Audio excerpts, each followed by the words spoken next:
जाति जनगणना को लेकर इस वक्त संबित पात्रा प्रेस कॉन्फ्रेंस कर रहे हैं, सुनिए। किसी का नाम नहीं लिया, नाम नहीं लेते हुए उन्होंने कहा जिसकी जाति का पता नहीं वह जाति पूछ रहे हैं, तो केवल एक ही व्यक्ति को बुरा लगा। 543 मेंबर्स सदन में बहुत उपस्थित हैं, किसी को बुरा नहीं लगा, केवल एक व्यक्ति को बुरा लगा और उसके इशारे पे कांग्रेस के सारे सदस्य खड़े हो गए। क्यों? जाति क्या पूछ लिया, हंगामा क्यों बरप गया? जाति क्या पूछ ली, मतलब जाति के पूछने पर इस प्रकार का व्यवहार होगा? आज कांग्रेस के सांसदगण कागज फाड़ फाड़ के फेंक रहे थे। जो पार्लियामेंट के बिजनेस के कागज दिए जाते हैं, जो क्वेश्चन आवर के आपको क्वेश्चंस दिए जाते हैं, उसे फाड़कर गौरव गोगोई फेंक रहे थे स्पीकर के चेयर के ऊपर। किस लिए फेंक रहे थे? क्योंकि उनके नेता राहुल गांधी से उनको लगा कि राहुल गांधी से उनकी जाति पूछ ली गई है। मुझे तो बड़ा आश्चर्य लगता है, जो व्यक्ति हर किसी की जाति पूछ सकता है। आप पत्रकार हैं, कुछ दिनों पहले पत्रकारों की जाति पूछने का काम राहुल गांधी कर रहे थे। पूछ रहे थे आपका नाम क्या है, आपका नाम क्या है, बताइए आप किस जाति के। पत्रकारों की जाति पूछी जा सकती है, प्रशासनिक अधिकारियों की जाति पूछी जा सकती है कि ये हलवा सेरेमनी में ये जो अधिकारी खड़े हैं ये किस किस जाति के हैं, उनकी जाति पूछी जा सकती है। जजेस की जाति पूछी जा सकती है, पूछा जा सकता है। आप देख सकते हैं, how many Dalits and Adivasis in high courts Rahul Gandhi asked in Pratapgarh. आप किसी कोर्ट में पेश होते हैं और वहां जाके जजेस की जाति पूछते हैं, प्रशासनिक अधिकारियों की जाति, पत्रकारों की जाति, जजेस की जाति, और तो और सैनिकों की जाति आप पूछते हैं। आप कहते हैं कि हिंदुस्तान को यह जानने का अधिकार है कि किस जाति के लोग सर्वाधिक सैनिक के रूप में हैं, किस जाति को कितनी रिप्रेजेंटेशन आर्मी में मिली हुई, किस धर्म को कितना रिप्रेजेंटेशन आर्मी में मिला हुआ है। यह सब आप पूछ सकते हैं, मगर आपसे कोई अगर जाति पूछ ले तो मम्मी मम्मी मम्मी, मुझसे जाति पूछ लिया गया, मम्मी मेरा इंसल्ट हो गया। ये क्या मजाक बना के रखा हुआ है? मुझे संत कबीर का वो दोहा याद आता है, जाति न पूछो साधु की, जाति न पूछो साधु की, पूछ लीजिए ज्ञान, मोल करो तलवार का, पड़ा रहने दो म्यान। जाति न पूछो साधु की। राहुल जी साधु हैं? वो साधु होते तो उनकी जाति नहीं पूछी जाती। पूछ लीजिए ज्ञान, वो ज्ञानवान है। चलिए हम आपसे पूछ लेते हैं, जाति नहीं पूछेंगे आपकी, बताइए आपका ज्ञान। आपके ज्ञान का प्रदर्शन तो आलू से सोने और सोने से आलू और पता नहीं क्या क्या कह के आपने अपने ज्ञान का प्रदर्शन किया हुआ है। मोल करो तलवार का, पड़ा रहने दो म्यान। तलवार भी जंग पकड़ा तलवार है, जंगधारी तलवार है, और म्यान का तो पूछिए ही मत। न साधु है, न ज्ञानी है, न तलवार में धार है, और म्यान भी परिवार का है। और उसके ऊपर अगर जाति पूछ लिया गया उस व्यक्ति से, जबकि नाम नहीं लिया गया, फिर भी उनको लगता है उनसे जाति पूछ लिया गया, उस व्यक्ति से जो हिंदुस्तान में सबसे जाति पूछ सकता है, तो इसमें क्या गड़बड़ी है? मैं कल पार्लियामेंट में था, मुझे तो बड़ा आश्चर्य हुआ। तुरंत कांग्रेस के सारे सांसद खड़े हो गए और खड़े होकर उन्होंने कहा चिल्ला चिल्ला करके कि यह पवित्र सदन है, यहां पर किसी की जाति नहीं पूछी जा सकती। वाह! आप जाति जनगणना चाहते हैं और आप कह रहे हैं कि सदन के अंदर जाति पूछी नहीं जा सकती है, तो बाहर जाति कैसे पूछी जा सकती है? मतलब ये धरती पवित्र नहीं है, केवल सदन ही पवित्र है? अरे सदन भी पवित्र है, देश भी पवित्र है। आप लोगों ने कल कहा कि सदन के अंदर किसी की जाति पूछना ये इंसल्ट है, तो गणना कैसे होगी आप ये बता के दिखाइए। मुझे आश्चर्य होता है राहुल गांधी जी, मैं अभी वीडियो में वो बयान देख के आ रहा था जिस बयान में आपने प्रधानमंत्री जी के जाति को लेकर भी भ्रम फैलाने की कोशिश की थी।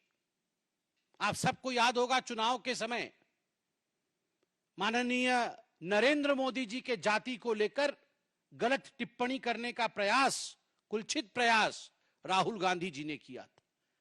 आप प्रधानमंत्री की जाति पर टिप्पणी कर सकते हैं, मगर कोई आपकी जाति पूछ नहीं सकता।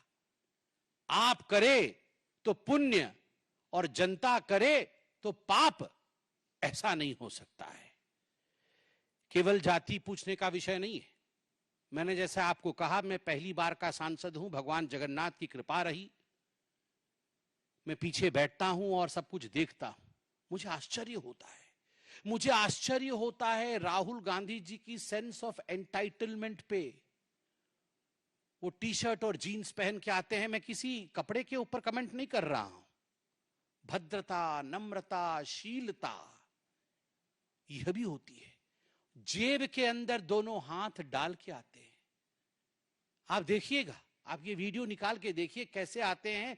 जब सभापति महोदय, स्पीकर बैठे हुए होते हैं, आसीन पे पीठासीन होते हैं, उस समय राहुल गांधी दोनों जेब में हाथ डालकर जिस प्रकार डोल करके जिस प्रकार से वो आते हैं, वो केवल और केवल अहंकार की चाल है। The body language of arrogance of mister Rahul Gandhi speaks more than the words of mister Rahul Gandhi. उनके बॉडी लैंग्वेज में ही एरोगेंस झलकता है। मैं उनके भाषण को सुन रहा था, पहले भी सुन रहा था और इस बार भी सुन रहा था। पिछली बार भी तस्वीर लेकर आए थे, इस बार भी तस्वीर लेकर आए थे। सदन में कुछ कानून होते हैं, कुछ मर्यादा होता है। सदन में कुछ रूल्स होते हैं, कुछ प्रावधान होते हैं। चाहे प्रधानमंत्री जी हो, चाहे एलओपी हो, चाहे कोई और सदस्य हो, चाहे मंत्रीगण हो, सभी के लिए कानून के अंतर्गत नियम, जिसको रूल्स कहते हैं, रूल्स के अंतर्गत काम करना अनिवार्य है। यह सदन की मर्यादा है। आप सदन में फोटो नहीं दिखा सकते हैं, किसी तस्वीर को आप इस प्रकार से नहीं दिखा सकते हैं और फोटो दिखा करके आप चिन्हित नहीं करा सकते हैं। बार बार कहने के बावजूद वो फोटो दिखाते हैं। बार बार कहने के बावजूद और समझाने के बावजूद कि ये कानून के खिलाफ है, राहुल गांधी अपने आप को रूल से ऊपर मानते हैं और स्पीकर महोदय का, पीठासीन स्पीकर महोदय का अपमान करते हैं। एक बार नहीं, हर बार अपमान करते हैं। अध्यक्ष महोदय सदन को चलाते हैं, अध्यक्ष के प्रति आदर होना चाहिए, मगर नहीं, राहुल गांधी जी का यह आदर मैंने कभी नहीं देखा है। और मैं बताता हूं अपने एक्सपीरियंस से, मैं देखता हूं राहुल गांधी जी की तरफ कैसे बैठते हैं। वो ऐसे बैठते हैं जैसे अपने घर के सोफा सेट पे बैठकर टीवी देख रहे, हाथ पसार करके, पैर उठा करके। अरे भैया, ये तुम्हारे परिवार का ड्राइंग रूम नहीं है राहुल बाबा, ये तुम्हारे घर का ड्राइंग रूम नहीं है। This is the democratic countries parliament. This is the highest temple of democracy of India. ये भारतवर्ष के लोकतंत्र का मंदिर है। आपने कभी नरेंद्र मोदी जी को, जो देश के प्रधानमंत्री हैं, आपने कभी उनको इस प्रकार से बैठे हुए देखा है? और मैं तो कहता हूं, इससे पूर्व के प्रधानमंत्रियों को भी कभी आपने ऐसे बैठे हुए देखा है? सोचा भी नहीं जा सकता है। एक गरिमा होती है, गरिमामय तरीके से बैठते हैं ये लोग।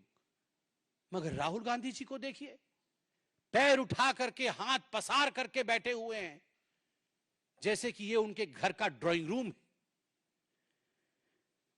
मुझे तो वो दिन भी याद है, मैं गुजरात में चुनाव के समय था। चुनाव चल रहे थे। इससे पहले के पहले बार सोमनाथ मंदिर राहुल गांधी गए थे। उनको किसने समझाया था कि बहुत मंदिर सभी लोग जा रहे हैं, आपको मंदिर जाना पड़ेगा, नहीं तो अच्छा नहीं होगा। तो सोमनाथ मंदिर गए थे और मीडिया की रिपोर्ट आई थी। संजय जी भी वहां मौजूद थे, अनिल बलूनी जी हमारे मीडिया इंचार्ज वहां मौजूद थे, बतौर प्रवक्ता मैं वहां मौजूद था।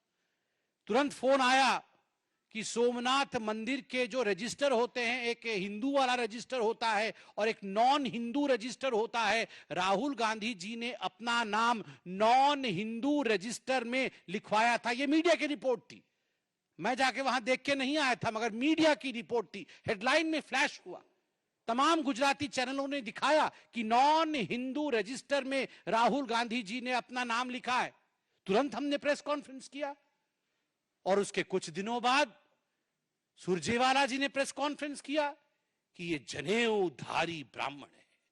वाह, हाँ, शर्ट के ऊपर जनेऊ पहना, कोट के ऊपर, शर्ट के ऊपर नहीं, कोट के ऊपर जनेऊ पहन लिया। वाह, ये सास भी कभी बहू थी सीरियल में ऐसे इच्छाधारी कैरेक्टर होते हैं। ये इच्छाधारी कैरेक्टर कभी सास भी कभी बहू थी, उसी कैरेक्टर उसी सीरियल में होते हैं कि नॉन हिंदू रजिस्टर से जब मन किया तो कोट के ऊपर जनेऊ पहन लिया। वाह, ये तो बहुत बड़ी बात है, समझाया जाए। This is a democratic country, every citizen has a right to question. If you question the caste of the army, Mr. Rahul Gandhi, if you have the audacity of questioning the caste of the judges, if you have the audacity of questioning the officers who appear in the photograph while presentation of the budget and the halwa ceremony, then we as common citizens have every right of questioning you. Kaun jaat ba? Kaun jaat ba? We have every right of questioning you.